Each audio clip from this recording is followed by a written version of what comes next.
Magandang araw kaibigan! Tuloy po kayo sa Felicidad's Channel.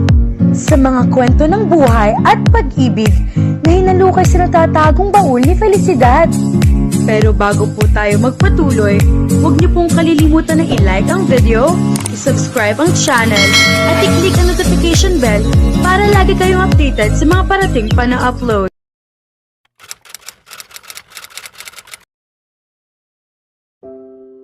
Napakasarap ng pakiramdam ko habang kausap si Maya.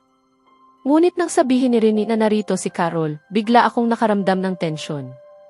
Isa siyang modelo na may kahangahangang hubog ng katawan, eksaktong tipo ko. Noong huli kaming nagkita, 1 linggo bago ang aking kasal, napakaganda ng gabing iyon. Ngunit ngayon, hindi na tulad ng dati. Naroon sina Dan at Lucas, at higit sa lahat, naroon si Maya. Alam kong wala namang ugnayan sa pagitan namin ni Carol, ngunit batid kong nirerespeto niya ang aking kasal at hindi siya gagawa ng anumang bagay hanggat hindi siya nakatali sa akin. Ganoon din ang sinasabi sa kontrata. Bagamat hindi ako lubos na saklaw ng ganoong tuntunin, pinipili ko pa ring igalang ang kasal na ito hanggat ito'y umiiral. Pumunta ako sa sala. Nakaupo si Carol sa sofa, nakakrus ang isang paa, tila nasa sarili niyang tahanan. Nilinaw ko ang aking lalamunan at tumayo siya. Sa unang tingin pa lamang, mapagkakamalan siyang hindi lamang modelo, kundi isang babaeng sadyang naghahanap ng mapapang-akit. Hindi ako naniniwala na ang unang impresyon ang panghuli, ngunit sa kanya, tila ganoon nga. Paglapit ko, agad niya akong niyakap. Mabilis ko siyang inilayo at mariing sinabi, "Mag-ingat ka sa kilos mo, Carol." Nasa sala tayo. Bago pa siya makapagsalita, dumating si Mimi. "Ano ba ito, Xavier? Ano ang ginagawa niya rito?" "Huwag mong sabihing ikaw ang nag-anyaya sa kanya," sunod-sunod na tanong ni Mimi. Bago ako makasagot, sumingit si Carol. "Xavier, sabihin mo sa matandang katulong mong iyan na manahimik, kung hindi ay alam ko kung paano siya patahimikin." "Manahimik ka, Carol." Bago pa ako tuluyang magalit, humingi ka ng paumanhin kay Mimi ngayon din, mariin kong sabi, puno ng pagpipigil. "Pero, Xavier, ngayon na, malakas kong utos. Ako'y humihingi ng paumanhin." Sa aking asal, pautal niyang sabi, "Mimi, huwag kang mag-alala. Narito siya para sa trabaho.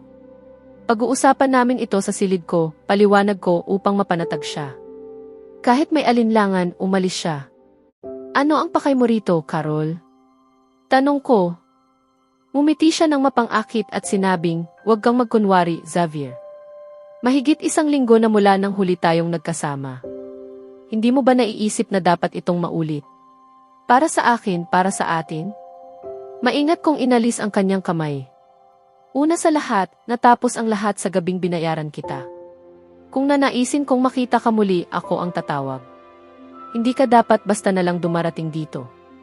At wala ring tayo kailanman. Malinaw kong sinabi na pisikal lamang ang nais ko noon. Kaya malinaw din na dapat ka nang umalis ngayon." Nanatili akong kalmado habang nililinaw ko ang lahat. Alam kong may iba pang dahilan. Dati, tinatanggap mo ako rito ng walang pag-aalinlangan. "Ano ang nagbago ngayon?" tanong niya. Napagpasyahan kong sabihin na ang tungkol kay Maya. "Makinig ka, Carol. Malalaman mo rin naman ito sa iba, kaya sasabihin ko na. Kasal na ako at masaya ako." Natawa siya. "Hindi ako nagbibiro. Isa ka ring empleyado ko, kaya nararapat lamang na malaman mo. Isa itong nakaayos na kasal, at sinusubukan kong kilalanin ang aking asawa. Ayokong magkaroon ng gulo. Kaya nakikiusap akong umalis ka bago pa niya makita." Bago pa siya makasagot, dumating si Rini. "Paumanhin po, sir." Tumatawag po ng tuloy-tuloy ang telepono ni Mrs. Garcia sa nakaraang 10 minuto. Nasa silid aklatan po siya, kaya inakala kong mas mainam na ipaalam sa inyo. "Ako na ang bahala," sagot ko. Pagpasok ko sa silid, tumutunog ang telepono. Nakalagay ang pangalang John. Sinagot ko. "Hello? Maaari ko bang makausap si Maya?" Hindi ko nagustuhan ang paraan ng pagtatanong.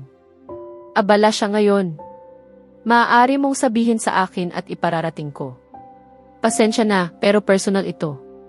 Tatawag na lang ako muli at pinutol niya ang tawag.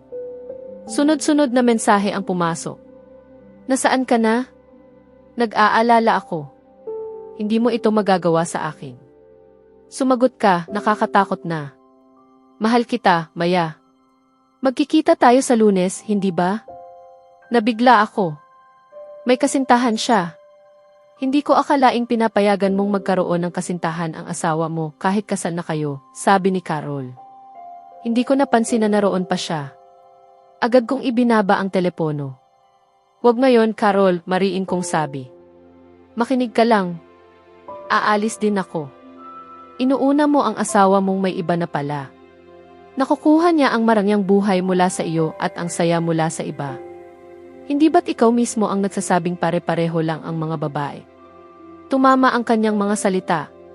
Unti-unti akong napuno ng galit.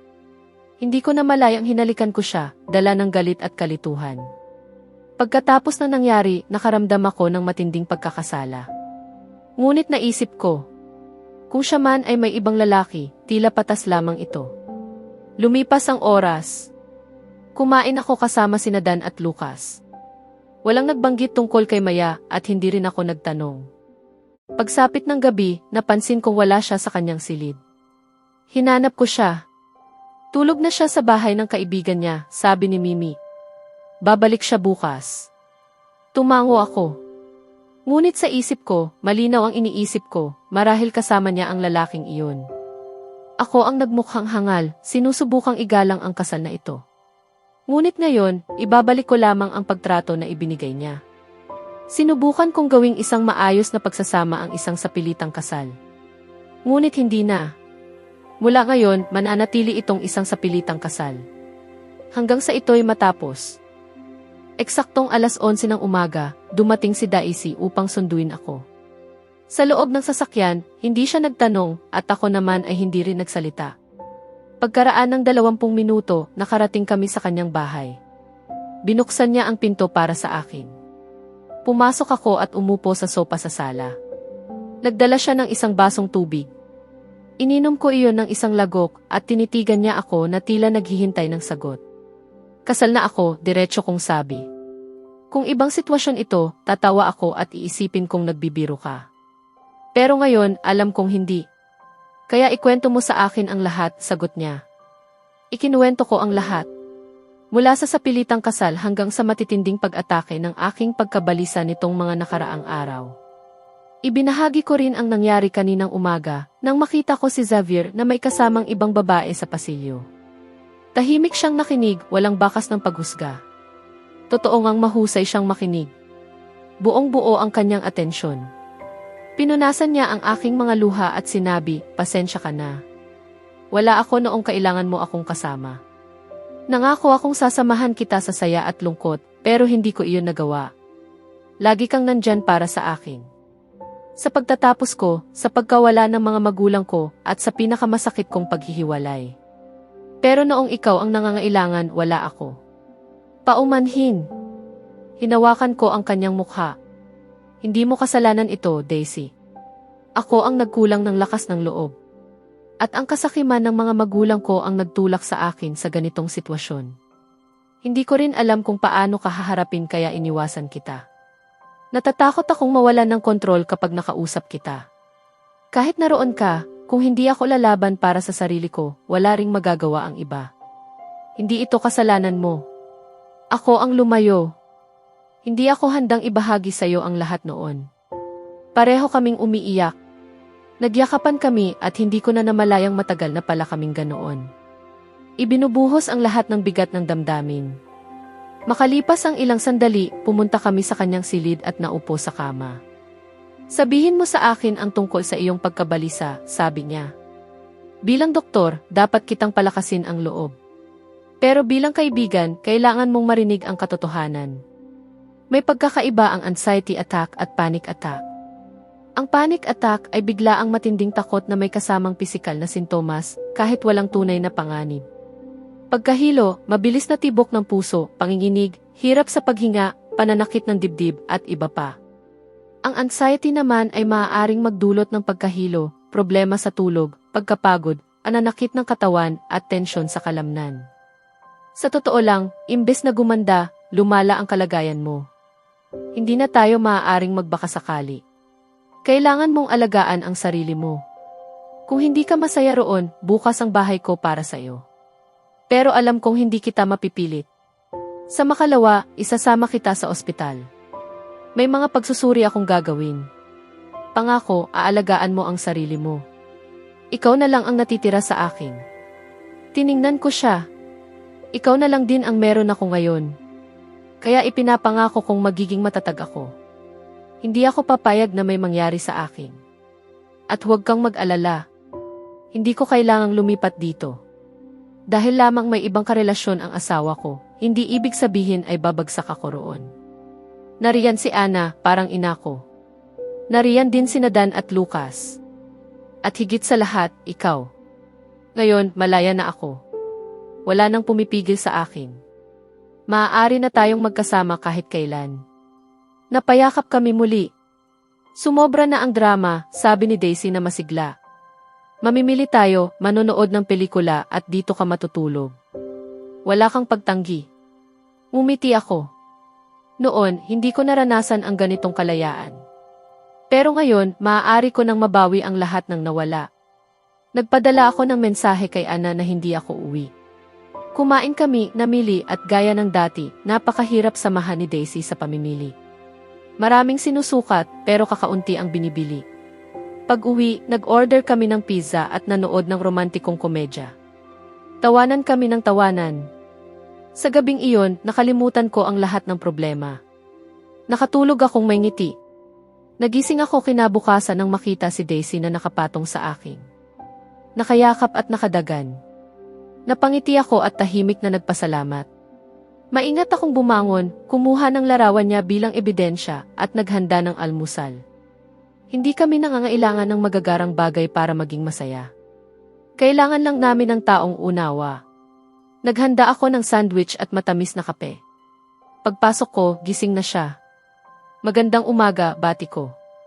Pinupuri mo ba ako o tinutukso? Tanong niya. Huwag mo nang isipin. Kumain ka na. Nagbiro siya, ngunit kalaunan ay pinuri rin ang aking luto. Pagkatapos, naghanda kami at bumalik sa mansyon. Pagdating, sinalubong ako ni Ana ng yakap. Ipinakilala ko si Daisy. Nagpasalamat si Daisy at nakiusap na alagaan ako. Nangako ako, sagot ni Ana. Parang anak ko siya. Napaisip ako. May mga taong hindi ako pinahahalagahan, ngunit mayroon ding mga taong tunay na nagmamahal sa akin. Naputol ang aking pag-iisip nang tapikin ako ni Daisy sa ulo. Magising ka nga, sabi niya. Paalis na siya, ngunit pinigilan siya ni Ana upang kumain. Tumanggi siya dahil busog pa kami. Nagpaalam siya at nag-iwan ng saya. Bumalik ako sa aking silid, pagod ngunit payapa. Matagal na panahon din ang lumipas bago ako muling nakaranas ng ganitong saya. Hindi ko na namalayang nakatulog ako. At iyon ang isa sa pinakamagandang tulog na naranasan ko. Sa susunod na kabanata, magsisimulang magbago ang dinamika ng pagsasama ni Maya at Xavier habang unti-unting lumalabas ang mga lihim at tunay nilang nararamdaman. Kasabay nito, haharap si Maya sa mas mabibigat na pagsubok sa kanyang emosyon at kalusugan na maaaring magpabago sa direksyon ng kanilang relasyon. Kaya abangan natin.